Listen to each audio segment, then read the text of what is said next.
everyone, welcome back to another episode of my series Learning Python. In this video, we're going to be learning how to control our mouse from Python. I hope you enjoy. So, let's begin making a new file. So, that is Python files. Right click on Python files, then new Python file. And let's name this PyAutoGUI. You'll see why in a few seconds. So, let's begin coding. So the first thing we have to do to control our mouse or cursor or anything is import PyAutoGUI. Now I've already installed it, but if you have not installed it, then we can go over to the terminal over here. And we can type in pip install PyAutoGUI. Now what it'll show that it's already been installed for me over here once it loads.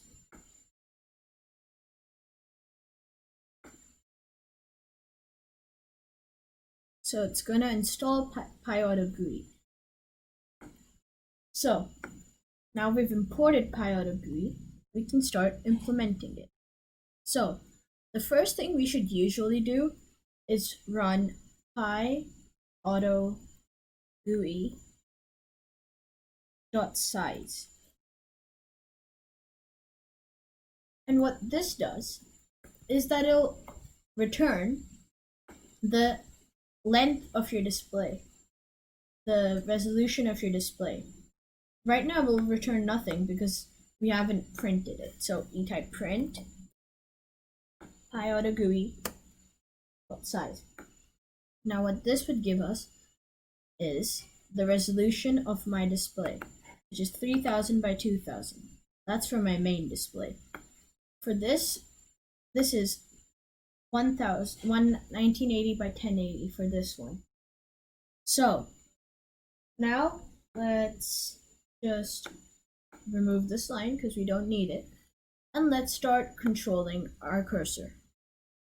So one of the cool things about this is that PyAutoGUI can control your cursor and move it to practically anywhere in the screen. So if we just type PyAutoGUI and then dot, you can see that it has all of these expressions like ease, count, hotkey, drag, left click, click. And what this does is basically what it says. So let's start off with click. You've probably seen it in the video above me that I use it for auto clickers. Now, what this would do is that it will click, one click. So we can run it again and we can use it to close itself. It clicked and it closed. Now, I use this as an auto clicker by putting a while loop. In my other episodes, you'll figure out what while loop is. And that's basically PyAutoGUI.click. Now, let's move on to the next one. Now let's go to PyAutoGUI.moveTo. Now what this does is let's type PyAutoGUI.moveTo, and what this would do will move to any given coordinate on the screen. So for example, if we type in something like 1500 by 1000, it will take me to the center of my second screen, which you'll see that my cursor is now gone. Now I'll have to drag it back in, and that's going to move your cursor around in the screen. The next thing we can do is try the position function. Now this is particularly useful because if I type in position, then do this, it will just return us the position of my cursor. So let's print this to see the values once it comes out. And let's comment out the click. So now you can see that it says 7800 by 1562. That's my position of the cursor in this screen. Now, if we have to move it to that position, we can copy the X and Y values, and we can you can type in PyAutoGUI dot move to, and then 7800 and 1562. Now what this does is that it'll move my cursor to where I've specified it. So first it'll print the position, and then it'll move it to the position it's currently in. So I can show you this by running it once, and you can see that my cursor jumped the distance. Now, another thing about this is that you can make it take time to move the cursor. So let's say 4. Now from all the way over here, and if I run it, and I put my hands out, it's going to take 4 seconds to move to that specific point. Now, you know, reCAPTCHA and all those stuff, they check for how long you take. Normally bots would just go straight for the target, but this has the option of slowing it down, but I don't recommend using it for any CAPTCHAs. Now, this also works for any direction. So if I run it over here, and I put it all the way down, you'll see it goes diagonally over here, straight to the target.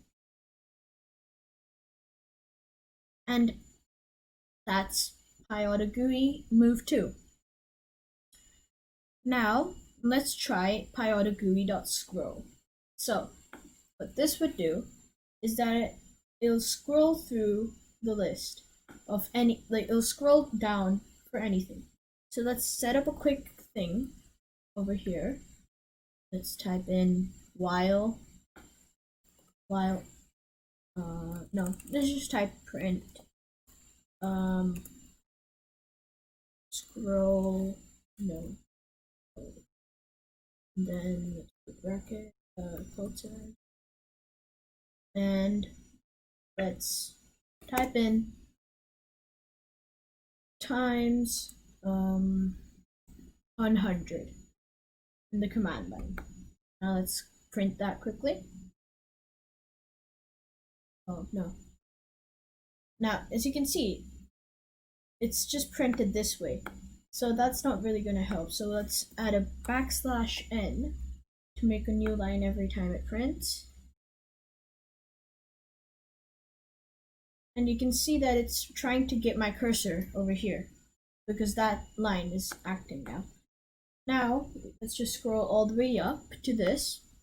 And now let's make it scroll. So let's comment out this line and type in PyAutoGUI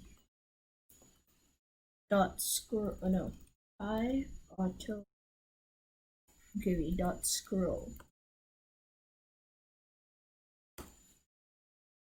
And let's make it 200. Now what this would do is it'll move 200 pixels down. So let's quickly run this, and as you can see, that once it prints out all those hundreds scrolls, it will let's add a time.sleep to make sure that it takes time. 5 seconds sleep, 3 seconds, and let's import time. Now what time.sleep is that it will sleep the command. So it'll take 3 seconds to run this and then go on to this. So this would give us just enough time to make scroll all the way back up. So let's run it. Once this prints, I'm going to scroll all the way back up, take my hands off, and now it should scroll down. Okay, let's make it a little bigger, like 2000. Now let's run it again. And hands up, scroll all the way up, and scroll down. Oh, scrolls the screen up to give it. Oh, I see. So this is actually scrolling the screen up. I just read the documentation. So this would scroll the screen. This would roll the screen up. See, I didn't touch it, and this time it went up. Cool, right? Now, if you want to scroll down, I'm pretty sure it's just adding a minus 2000. And what this would do is that it'll scroll up minus 2000. So let's for it to scroll down. Now it's scrolled down, and I'm not touching it. It still has some way to go. Yeah. So this would scroll down 2000 pixels worth of pixels. So, so that's PyAutoGUI.scroll. Now, there's also PyAutoGUI.typewrite. So let's comment out this and type in PyAutoGUI.type. Right. Now what this would do is it will type out whatever you put in here in quotes. So let's type in hello. And for this to be used, let's make an input. Let's make an input like hello equals to input, and then we just basically just type anything over here, just type. And let's add another time dot sleep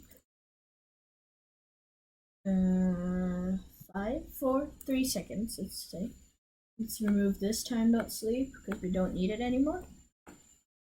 And now let's remove all of this because we don't really need them. Now you'll see that after this input pops up and I'm touching my hands, it will type in hello 3 seconds after.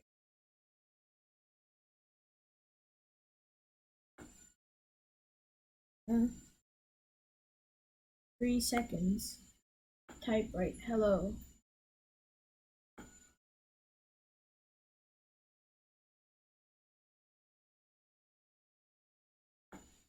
Huh.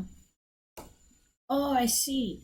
The problem with this is that it's waiting for the next command. Oh, that's why it didn't type. Because once this is running, it won't proceed to any other command. So we'll have to do it somewhere else. Let's just choose the terminal. So I will remove this. Now give myself 5 seconds, and then let's run it. Stop and rerun. Now let's quickly go to the terminal, and now you'll see that after 5 seconds, it'll type hello. I didn't touch it. Typed hello. Now this could type whatever you want over here, and that's quite cool. Now let's try out a new one.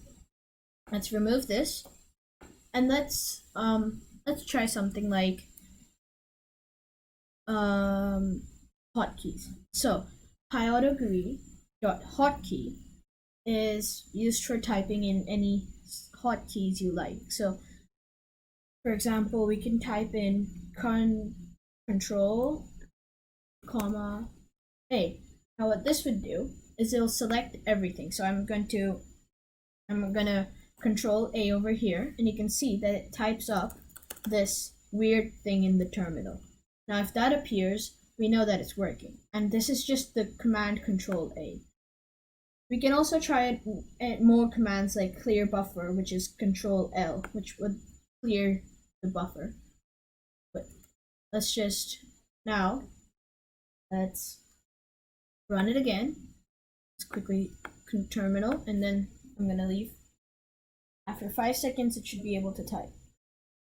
See, it did it. Now let's try clear buffer.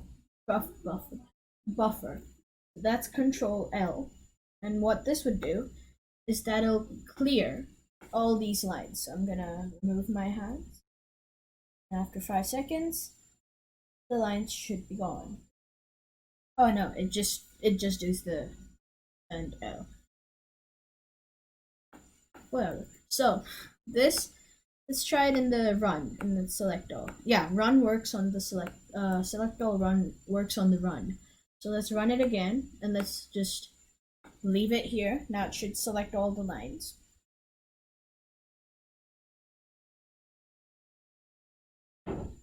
Select all the lines. Control A. It should select the lines. Just select the lines. Play. Oh no, it just disabled that. So whatever. So what this would do is that it's supposed to select the lines or anything like that.